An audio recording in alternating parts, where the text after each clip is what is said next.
Good morning. Thank you so much for kicking off your week with us. Actually, I guess it's Tuesday. I'm Savannah Sellers. Joe is off today. We're going to begin this morning with the latest out of the Middle East as that short-term ceasefire deal between the U.S. and Iran is set to end tomorrow. Vice President JD Vance is expected to travel to Pakistan today for a new round of peace talks with Iran. But Tehran's participation is still unclear. Iran's foreign ministry says no decision has been made on whether they will join this second round of negotiations since that temporary ceasefire began. Well, while their participation in these new talks is up in the air, Iran signals they are ready if the war resumes tomorrow, as their foreign ministry condemned the U.S. for seizing an Iranian-flagged cargo ship in the Sea of Oman, calling the move piracy and an act of aggression. Well, now they're demanding that the U.S. release the crew immediately for what they say is a clear breach of this temporary ceasefire deal. Well, U.S. officials, they said the Iranian ship was attempting to breach the U.S. naval blockade on Iranian ports in the Strait of Hormuz, and that they only seized the ship after 6 hours of repeated warnings. We have a team joining us this morning to talk through this pending ceasefire deadline and what to expect out of the Middle East in the coming days. NBC News international correspondent Matt Bradley kicks us off from Tel Aviv with the latest. Matt, good morning. So now, despite this uncertainty surrounding Iran's participation in possible peace talks, President Trump, he sounds positive that Tehran is going to negotiate. And he said if they don't, they're going to see problems like they've never seen before. How is Iran responding to President Trump's threats, including that he has threatened to strike power plants and bridges if they don't reach this longer-term peace deal?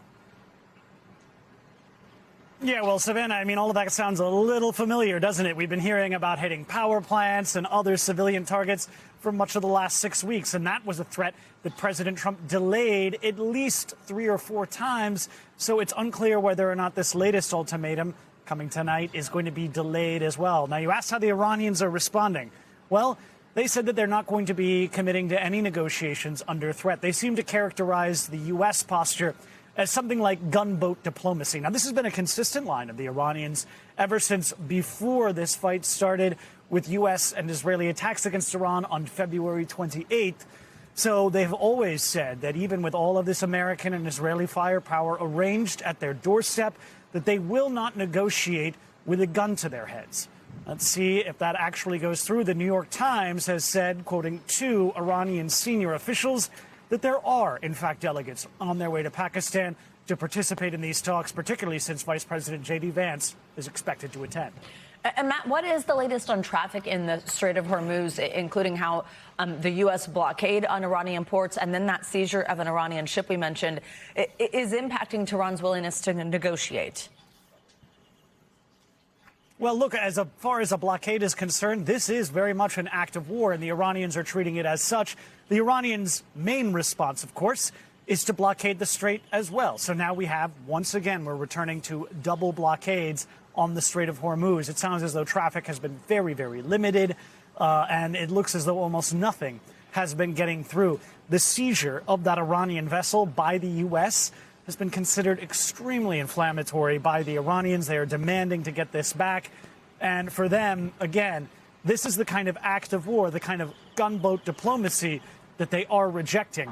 Whether they're going to be rejecting it tonight or tomorrow when these negotiations are set to be underway, that's another question entirely. Matt, state media says Iran has not yet sent this delegation to Pakistan for these new rounds of peace talks. What can you tell us about the U.S. delegation that's expected to travel to Pakistan today?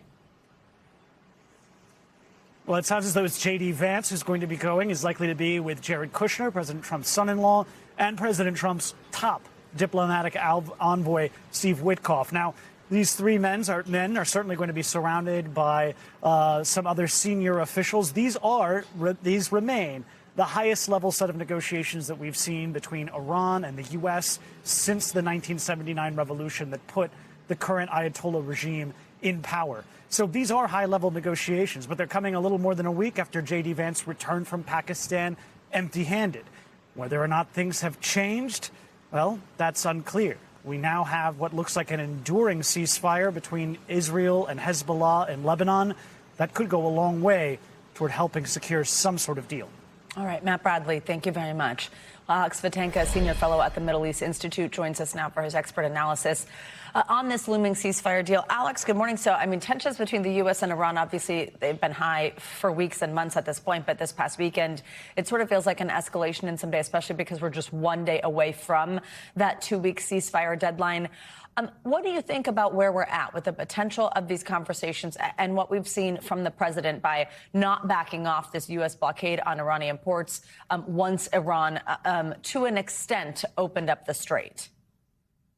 Good morning, Susanna. Look, as we all know, this ceasefire was fragile from the very get-go. And President Trump's messaging on his social media account really didn't help. It sort of created, if you know this Iranian regime and if you study it, you know they're going to respond in kind. That's exactly what they did. So since Thursday, when we had the Iranian foreign minister first announce that the strait was open for business, and then the U.S. president said, that's fine, but the blockade on Iran remains, forced the Iranians to come back and say, actually, okay, all deals are off. So a lot of confusion in the last few days, but end of the day, I never really thought that the diplomatic track was kind of ending just because of the war of words and social media, because fundamentally, the basic need for trying diplomacy has never really gone away. Iran is vowing to retaliate against the U.S. after the Navy seized this Iranian flagship near the Strait of Hormuz, like we mentioned. Iran's foreign minister has said no decision has been made on whether they will participate or hold these new round of peace talks. Do you think a long-term peace is still possible? And what do you think that we see unfold over the next few hours as the vice president is expected to head back to the Middle East in just a matter of hours? So, look, two things. First, I do think despite all the posturing, the language that, I was just before I came on looking at the latest sources in Iran, they're still saying they're not sure if they're going to send someone because we don't negotiate with, as Matt just put it, gun to our heads. That's their bottom line in terms of public messaging. It's important for them not to look like they are giving in to American president's demands. They have their own politics in Tehran to worry about. But end of the day, as we've heard from the Pakistani interlocutors, the Iranians are most likely going to send someone to Islamabad. Somebody could be as senior as what they sent last time around.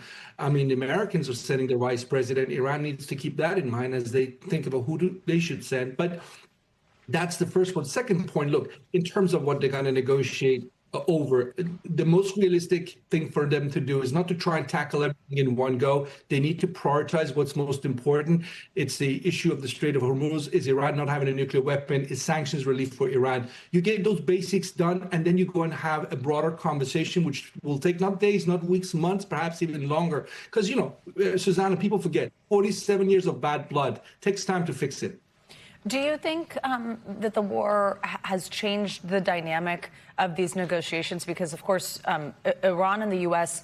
were in some type of talks prior to this war starting, and then the president moved forward with it anyway. How has the war changed that dynamic? And if these conversations do happen this week, who has the upper hand, do you think? So, you could make the argument that right now Iran has their upper hand because the United States and Israel attacked Iran. The aim was to topple the regime and fix the nuclear question once and for all. The regime didn't fall. The regime's still there. And that might begin, in some minds, be seen to give Iran the upper hand. Maybe that's legitimate. Look, the sort of way of looking at it, I think that's a mistake. I think it's a mistake. I think Iran doesn't have strong hand going forward. They've suffered immensely as a result of this war. It could happen to them again. So they have all the reason in the world to look at Donald Trump as someone they can potentially cut a deal with. Whether they like the man or not is irrelevant. Thank you so much, Alex Vatanka, for joining us this morning. Well, in Washington, there's been another high-profile departure from President Trump's cabinet. The White House confirms that Labor Secretary Lori Chavez-DeRemer is leaving the administration to take a position in the private sector. Now, her resignation comes amid a months-long Inspector General investigation into allegations of misconduct against her and accusations of sexual assault against her husband.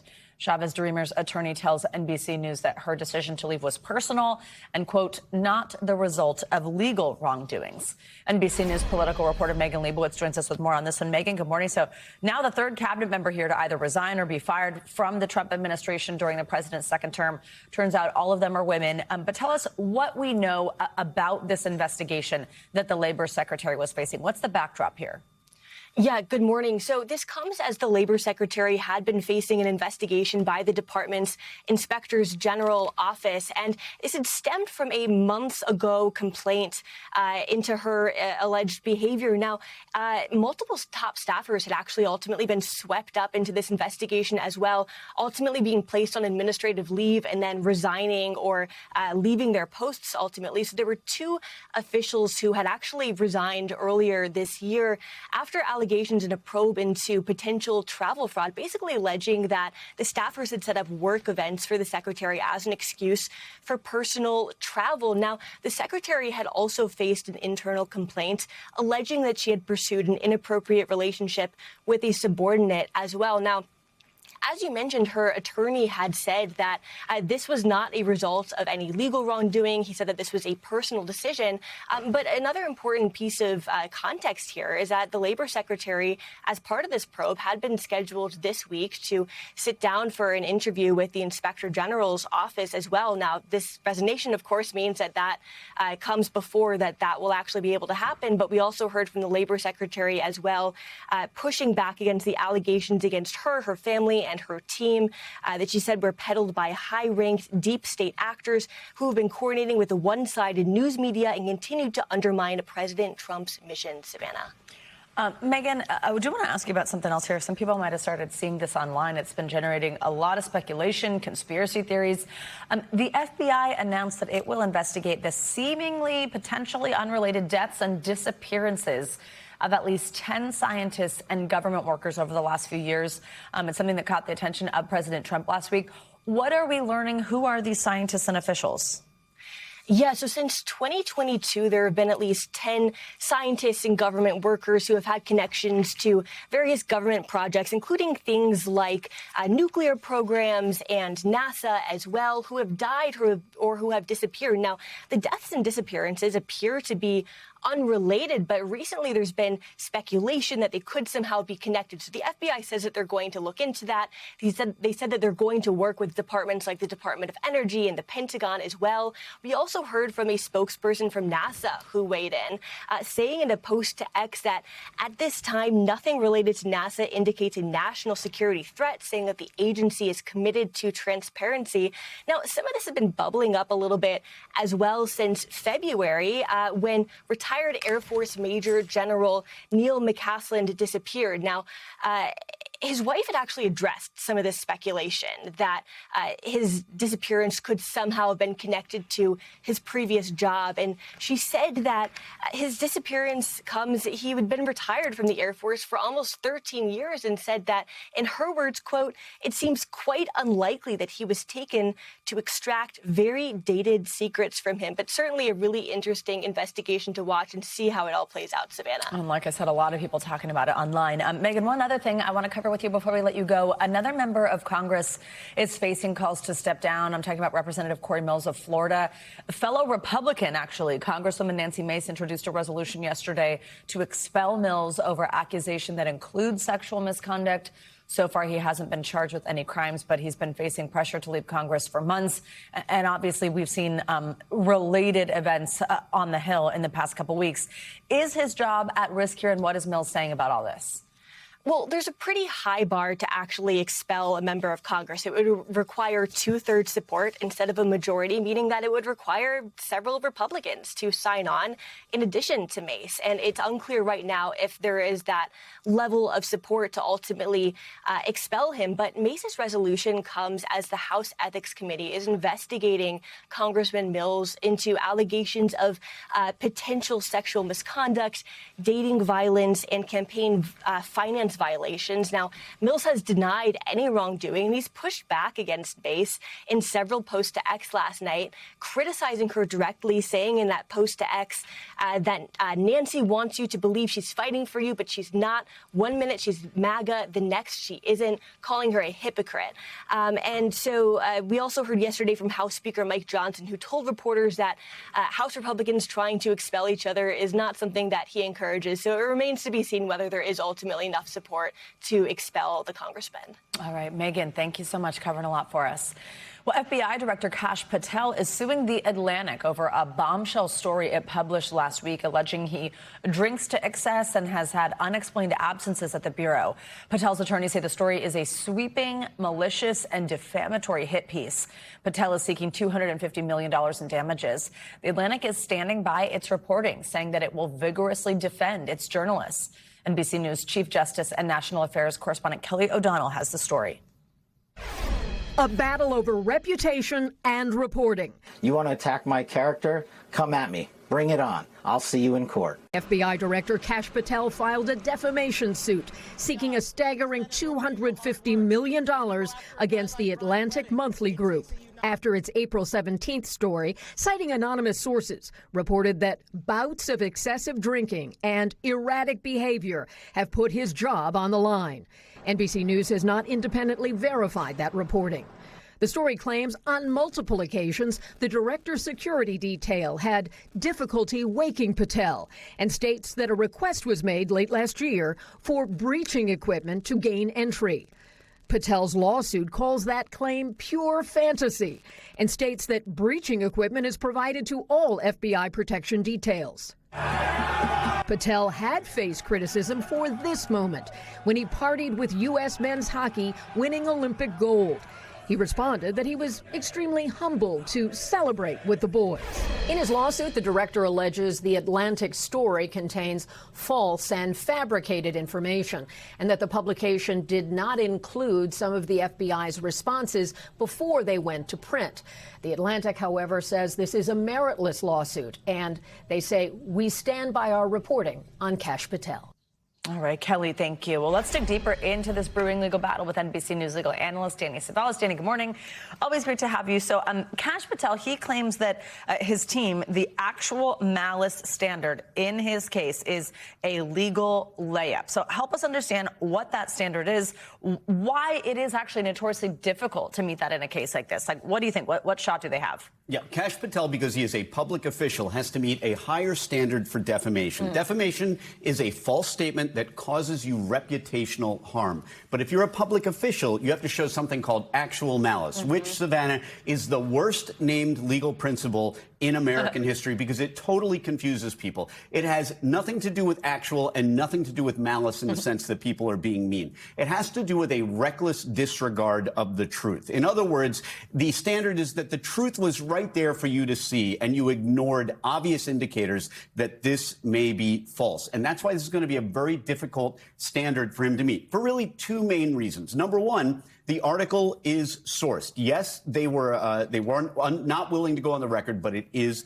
sourced. Their point, Patel's point that, hey, we told them this was false. That doesn't mean anything. In fact, the article included their denials. And when you include denials in a way, as a journalist, you're insulating yourself even more. You're saying, here's what the other side says. They deny it. But here's what our reporting says. So that makes it difficult. And then as I look through the complaint, the statements aren't really any kind of, to me, that hard statement that is a statement of fact. They really feel like statements of opinion. For example, drinking to excess. What is excess? Drinking to excess for you is probably different than drinking to excess for an NFL lineman, for example. It's chemistry. It has to do with body type. So what is drinking to excess? It's not a hard statement the way saying someone is a criminal or a fraudster. That is an example of defamation per se. These sound more like squishy feelings of opinion. So they can't reach that standard of actual malice, which sounds like is going to be quite difficult for them to do.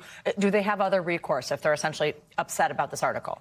They can be upset about it, but suing for defamation, this is why defamation is often talked about but rarely actually filed, because it is difficult to prove and it's expensive to prove. Now, that may not mean much to Kash Patel. And ultimately, this may be just about a PR move to say, hey, I deny this. Not only do I deny this, but I'm filing a lawsuit to deny this. I wouldn't be surprised if this doesn't go the distance, and you can expect that the defendants are going to file a motion to dismiss, just based on the allegations and complaint, that some of them at least may just be expressions of opinion, which are always protected. Well, I shouldn't say always. You can't say, in my opinion, so-and-so's a criminal. That's just masking it with the in my opinion language. But here, saying that someone drinks to excess, that's not really a hard fact. So it's going to be very difficult to prove that they even have a defamatory statement to begin with. So you're kind of touching on this, but how do you imagine the Atlantic approaches this? First, they're going to file motions to dismiss, motions to challenge the allegations. Now, in a defamation case, as they have done here, you list all the statements that you find offensive. So you'll probably see a motion to at least chop out some of those. But also, I'll expect to see a motion to actually challenge the entire complaint itself. In addition, if this ever gets to discovery, that could be mutually assured destruction for Kash Patel. Imagine discovery where it's like, well, how many Jell-O shooters did you have that night, sir? That's the kind of thing that isn't going to be great either way on the record. All right. Danny Savalos, fascinating. Thank you so much. Well, let's get to the weather now and take a look outside. We're here in New York. It's unfortunately feeling more like mid-February than late April. Much of the mid-Atlantic and the Northeast could see possible record lows this morning. We've got to look at what to expect. When can things warm up with our Morning News Now weather, a.k.a. where we submit our complaints to Miss Angie Lastman. Hey. Keep them coming. I've got complaints too, Savannah. Honestly, I'm ready too for us to kind of get into that warmth and stay there. Unfortunately, that's not the case for folks waking up across the Appalachians and into parts of the Northeast this morning. A whole lot of freeze alerts so far, and we've got temperatures kind of sitting into the 20s and low 30s. We likely will see some of these record lows fall for this date here by the time the morning is over. Right now, 35 in New York City, 36 for Boston, Williamsport ending up at 26 degrees. We've got 30 in Buffalo, and even some teens up in parts of upstate New York. So you get the picture. We are running below normal for that chunk of the country, at least for a little while longer. That goes for this afternoon. 54 is all you're going to get for your high in New York, 64 for Norfolk.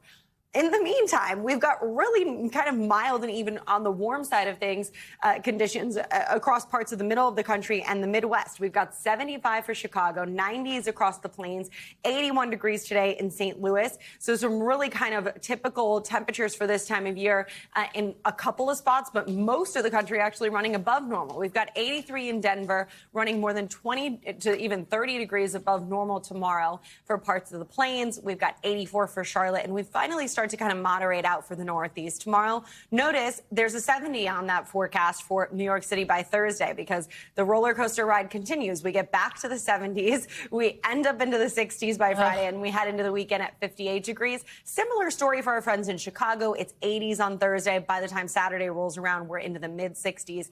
And you can see that's kind of the same story that we'll be getting in Louisville as well. Otherwise, we've got a bit of rain to talk about across Texas and Louisiana. We've got some pretty impressive rain in some spots, and we are concerned about a bit of flooding with another maybe inch to 2 inches, isolated amounts of up to 3 inches possible. So we'll see some of these slow-moving cells potentially bring the flooding risk. And by tomorrow, most of that kind of winds down, except over parts of southern Louisiana, where we'll still have some pockets of rain, but at least the flood risk will be a little less. All right. Well, it's so great that last week was gorgeous here while I was gone. You were gone. Yeah, and now we're back to the winter. Let me write the complaint down. Exactly. Thanks a lot.